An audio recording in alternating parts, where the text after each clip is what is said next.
The Richtersberg Pass is a dramatic but fairly short pass which forms part of the final access road to reach the Richtersberg campsites as well as the Tattersberg chalets. The pass is 2.3 kilometers long and has an altitude variance of 107 meters, producing an average gradient of 1 in 21.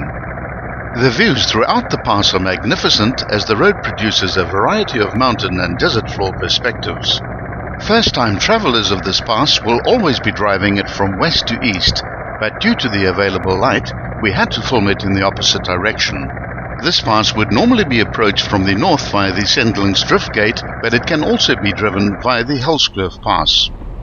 From the start, the road climbs very steeply towards the neck at a gradient of 1 in 5, forming a complete blind rise. As you crest the neck, you met with a stunningly rugged scene of layers of mountains reaching far off into the distance, with the two-spur track meandering down the middle of the narrow valley.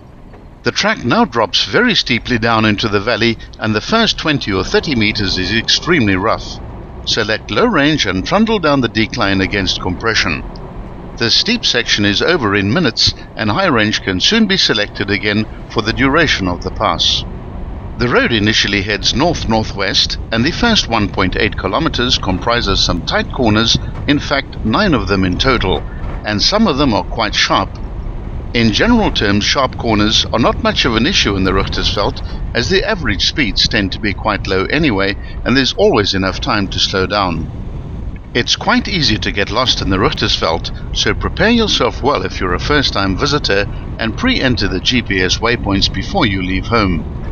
A surprising number of people become totally disoriented in the Richtersveld and find themselves lost, having run out of either fuel or water, or both.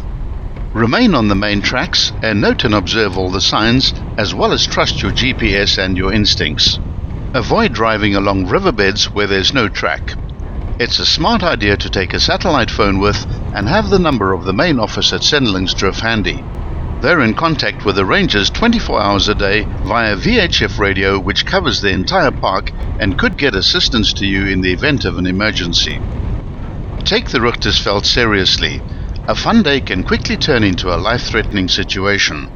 Think carefully before tackling any difficult routes, regardless of whether you're walking, cycling or driving, and never camp on a dry riverbed, as there are nasty sand fleas that come out at night, and should it rain, you could find your entire vehicle and camp being washed away.